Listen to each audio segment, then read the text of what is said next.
আসসালামু আলাইকুম ওয়া রাহমাতুল্লাহি ওয়া বারাকাতুহু। অন্য ধর্মাবলম্বী ভাই ও বোনেরা, আপনাদের প্রতি রইল আমার আন্তরিক শুভেচ্ছা, ভালোবাসা এবং দেশপ্রেমের শুভেচ্ছা। হোপফুলি আপনারা সবাই ভালো আছেন।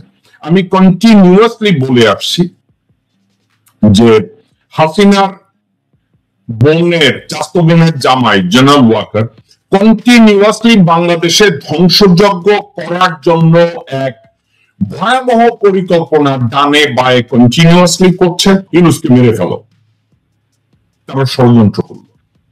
কি ষড়যন্ত্র করলো? ইউনূস সাহেব প্ল্যান করলেন, হঠাৎ করে উনি ফেব্রুয়ারি মাসের 10 তারিখে অলমোস্ট কনফার্ম, কাউকে জানালেন না যে আমি আয়নাঘর দেখতে যাব। হঠাৎ করে উনি বলেন আমি আজকে যাবই। যখন উনি বলেন যাবই, তারা আগের থেকে ওখানে টাইম বোমা সেট করে রাখলো। ডক্টর ইউনূস সাহেব উনি চিন্তা করলেন আমি ওখানে যাব। ওখানে যাওয়ার আগে আন্তর্জাতিক ট্রাইব্যুনালের তাজুল ইসলামকে সহ আরো ইনভেস্টিগেটরদের সহ ওনারা ওখানে যাবেন। জেনারেল ওয়াকার ওখানে টাইম বোমা সেট করালেন যাতে একত্রে ডক্টর মোহাম্মদ ইউনূস, তাজুল ইসলাম সহ আন্তর্জাতিক ট্রাইব্যুনালের প্রত্যেকটা লোক যেন ওখানে অ্যাসাসিনেট করা যায়। টাইম বোমা সেট করলেন। ডিজিএফআই লোকজনরা আয়নাঘরের দায়িত্ব নিয়োজিত হায়নারা বলল আমরা জানি না। দর্শকবৃন্দ, আমরা জানি না। বোমা সেট করে রাখার পরে ওই হায়নারা বলছে আমরা জানি না এই টাইম বোমা কোথা থেকে আসছে। তাজুল ইসলাম এই বিষয়টা নিয়ে এর আগে কথা বলে নাই, কিন্তু তাজুল ইসলাম হঠাৎ করে এটা নিয়ে কথা বলবেন। শুনুন তাজুল ইসলাম কি বলেন। আমরা যখন এখান থেকে খুঁজে খুঁজে আলামত আমাদের তদন্ত সংস্থা বের করার চেষ্টা করছিল, আমি নিজেও সেখানে উপস্থিত ছিলাম। তো আমরা সবকিছু সরাতে গিয়ে একটা বালতির মতো আমরা পাই। তো বললাম যে এখানে কি আছে এটা দেখা যাক। তো আমাদের ইনভেস্টিগেটর প্রসিকিউটর ওরা কি করেছে, বালতিটাকে উপর করে ঢালার চেষ্টা করেছে। একটু সাথে সাথে 5টা বড় বড় সাইজের বোমা তার দিয়ে লাগানো, একটা সাথে এবং এক পাশে একটা টাইমার লাগানো, সেটা বেরিয়ে আসছে। আমি তখন সামনে ভয়ঙ্কর অবস্থা। তো সাথে সাথে আমি চিৎকার দিয়ে বলছি যে স্টপ, আস্তে করে রাখো। রেখে আমরা ওই অবস্থা রেখে রুম থেকে দ্রুত সবাইকে বের করে দিলাম। দিয়ে তো ওখানে যারা দায়িত্বপ্রাপ্ত ছিল অফিসার, তাদেরকে আমরা বললাম যে এটা কিভাবে আসলো। তো উনি বললো আমরা জানি না, মানে এটা তো আপনাদেরই এলাকায় জরুরি নাই। তো এরপরে আমরা ওটাকে সিল করে দিয়ে চলে আসি। চলে এসে পরের দিন 26শে জানুয়ারি আমরা bomb disposal unit rapid action ব্যাটালিয়নকে আমরা চিঠি দেই যে এখানে এই জিনিস আছে, এটা আপনি তাড়াতাড়ি নিষ্ক্রিয় করার ব্যবস্থা করেন। 27শে জানুয়ারি ওনাদের পুরো টিম গিয়ে বোমাগুলোকে বের করে নিয়ে এসে নিষ্ক্রিয় করেন এবং এর পুরো জিনিসগুলো কিন্তু আমরা ভিডিও চিত্র ধারণ করেছি। এই ব্যাপারে জিডি হয়েছে, ওই বোমাগুলোর যে বিস্ফোরণের পরে আলামত সেগুলো জব্দ আছে, এভরিথিং ইজ ফুললি ডকুমেন্টেড। এবং আমরা তখন তাদেরকে বলি যে যেহেতু প্রধান উপদেষ্টা এগুলো দেখতে আসবেন, আপনারা ভালো মতো সুইপ করেন, কারণ উনি আসার পরে যদি এই ধরনের ঘটনা ঘটে তাহলে পুরো জিনিসটা কত ভয়াবহ হবে। আমার গায়ে পশম দাঁড়িয়ে যায়।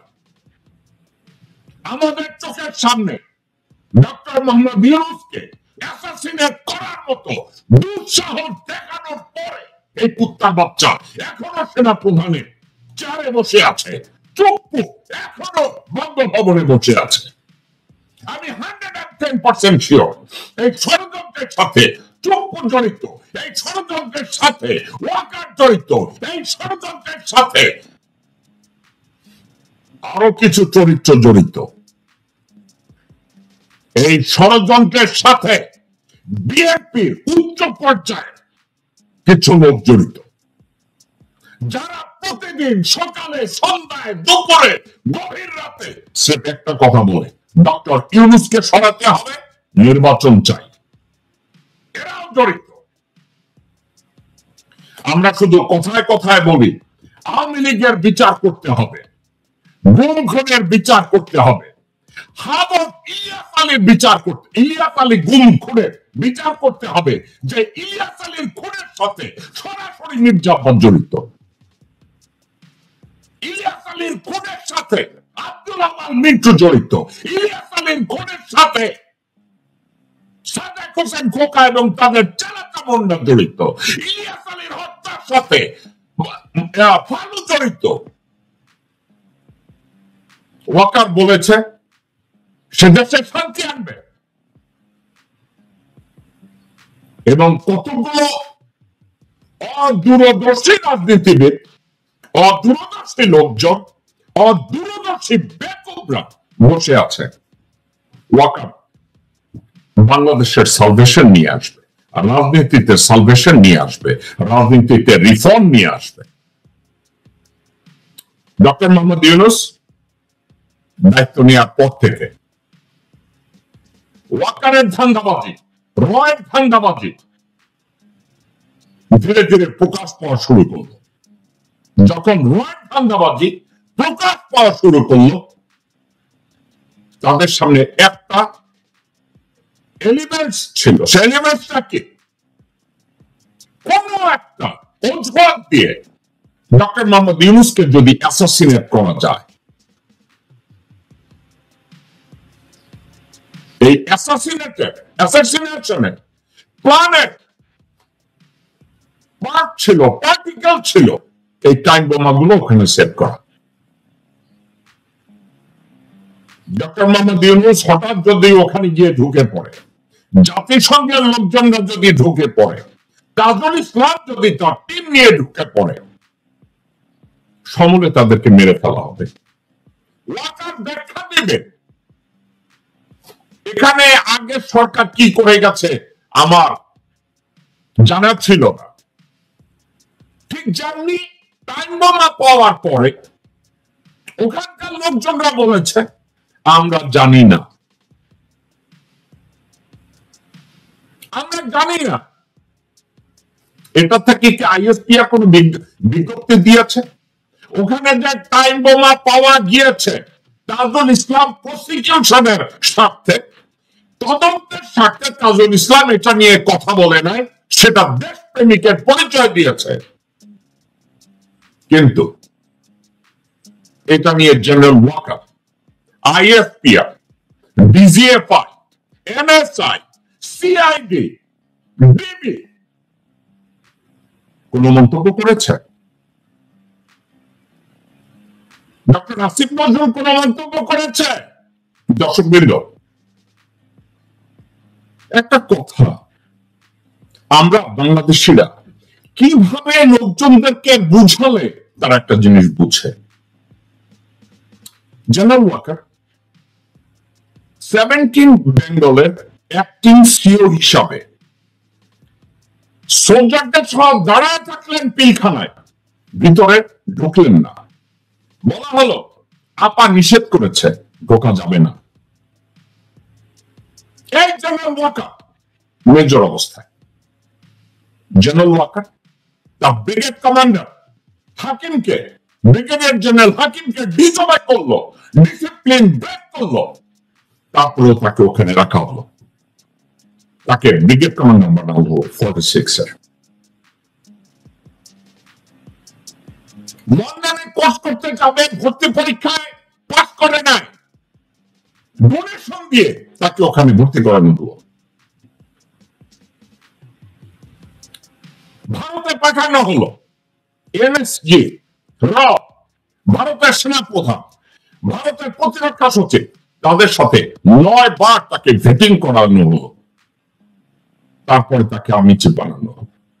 ওয়াকারের তত্ত্বাবধানে আজ পর্যন্ত মিডিয়া পিলখানার বিচারকাণ্ড সুষ্ঠুভাবে তদন্ত করতে দেওয়া হয় না। ওয়াকারের তত্ত্বাবধানে জনগণের উপরে হেলিকপ্টার থেকে গুলি করে আমার মা বোনদের বুককে ঝাঁঝা করে দিয়েছে, বাচ্চাদেরকে মেরে ফেলেছে, শিশুদেরকে মেরে ফেলেছে, মাকে গুম করেছে, বাবাকে গুম করেছে, সন্তানদেরকে গুম করেছে, যা প্রত্যেকটা অপকর্মের সাথে ওয়াকার জড়িত। ওয়াকার এবং জেনারেল মুজিব। যে মুজিব বিশ্ববিদ্যালয়ে গিয়ে স্যারের জাহাজে একটা গান গেয়েছে, তারেক সিদ্দিকীর গুণ তারা এখন ওখানে বসে আছে বাংলাদেশের ধ্বংসযজ্ঞ চালানোর জন্য। তৈরি করা হয় ডিজিএফআই আর্মি চিফের কমান্ডের মধ্যে, এখতিয়ারের মধ্যে, জুরিসডিকশনের মধ্যে পড়ে না। আমি সব হারামজাদাদের বলবো, ডিজিএফআই এই মুহূর্তে কাকে ইন্টেলিজেন্স ব্রিফিং দেয়? কাকে দেয় এই ইন্টেলিজেন্স ব্রিফিং? আমি জানতে চাচ্ছি। যারা বলে ডিজিএফআই এর উপরে সেনা প্রধানের কোন কন্ট্রোল নাই, নিয়ন্ত্রণ নাই, ওইসব অশিক্ষিত গাফুর হারামজাদাদের আমি জিজ্ঞাসা করি, ডিজিএফআই, এনএসআই এবং সিআইডি কাকে ইন্টেলিজেন্স ব্রিফিং দেয়? ডক্টর মোহাম্মদ ইউনূসকে নাকি জেনারেল ওয়াকারকে?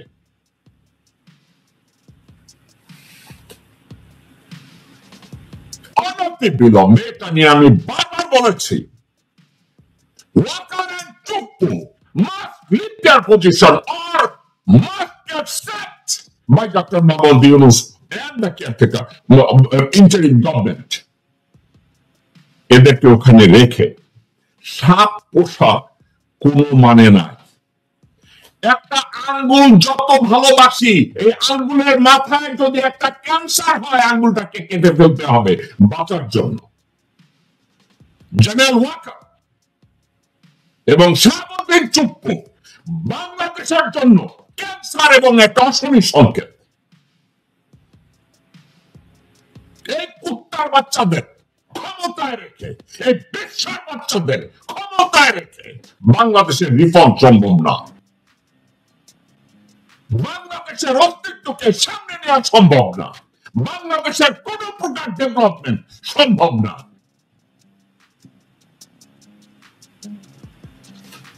জেনারেল ওয়াকারের নেতৃত্বে বিডিআর হত্যাকাণ্ডের সাথে জেনারেল ওয়াকার প্রত্যক্ষ পরোক্ষ লজিস্টিক প্রত্যক্ষভাবে ওয়াকার জড়িত। ওয়াকারের জন্য আজ পর্যন্ত সুস্থ একটা তদন্ত বাংলাদেশে হয় না বিডিআর হত্যাকাণ্ডের ব্যাপারে। আয়নাঘর নির্মিত হয়েছে ওয়াকারের সমর্থনে, তারেক সিদ্দিকের সমর্থনে। জেনারেল ফেরদৌস, জেনারেল হাফিজ, তারা কোনো কথা বলেছে? তদন্ত হয়েছে। জেনারেল ওয়াকার এখনো ভারতের নির্দেশে রাশিয়ায় সফরে আছে। দক্ষিণ আফ্রিকায় গিয়ে, কঙ্গোতে গিয়ে রোল লোকজনের সাথে সলা পরামর্শ করার জন্য আফ্রিকা গেছে। সেখান থেকে এখন সে রাশিয়ায় গেছে, ওখান থেকে পূর্ব ইউরোপে গেছে, সার্বিয়া গেছে, ক্রোয়েশিয়া গেছে। সার্বিয়ার কথা মনে আছে? সার্বিয়া থেকে ভারতের জন্য ল্যান্ড মাইন ইম্পোর্ট করতে গিয়ে ধরা পড়েছিল। গ্রিকের যে প্লেনটা ধ্বংস হয়েছে, বিধ্বস্ত হয়েছে। দর্শকবৃন্দ এবং প্রিয় দেশবাসী, আপনাদেরকে একটা কথা বলি, আমার দেশমাতা বাংলাদেশ সারা জীবন কি ধরনের ষড়যন্ত্রের মধ্যে থাকবে? ওয়াকারের মতো হয় না শুয়োরের বাচ্চাকে আমরা কি কন্টিনিউয়াসলি টলারেট করব, নাকি আমরা অপেক্ষা করছি ডক্টর ইউনূসকে কবে অ্যাসাসিনেশনের ষড়যন্ত্র সফল হবে? আমরা কিসের অপেক্ষা করছি? আমরা বাংলাদেশিরা বলবো এর সাথে ওয়াকার জড়িত না। ওই সব শুয়োরের বাচ্চাদের আমি একটা কথা বলবো, সমগ্র বাংলাদেশের আর্মির ইনচার্জ কে? ওয়াকারুজ্জামান। আর্মির হেলিকপ্টারে যদি আমার বাচ্চা কাচ্চার উপরে গুলি করা হয়, এর ড্রাইভার কার ঘাড়ে যাবে? একটা অজুহাত সমর্থনে ছাত্র জনতা যখন ডক্টর মোহাম্মদ ইউনূসকে ক্ষমতা এনেছে, দেশের রিফর্মের জন্য আবার তারা ষড়যন্ত্র করেছে বাংলাদেশকে টেনে হিসেবে আবার যেন 50 বছর পিছনে নেওয়া হয়। একটা মাত্র টার্গেট, পিতৃতুল্য ডক্টর মোহাম্মদ ইউনূসকে পৃথিবীর থেকে যেন সরিয়ে দেওয়া হয়। যেহেতু বাংলাদেশের দ্বিতীয় কোন ইউনূস এই মুহূর্তে না, ভবিষ্যতে কবে জন্মাবে তার কোনো খবর নাই।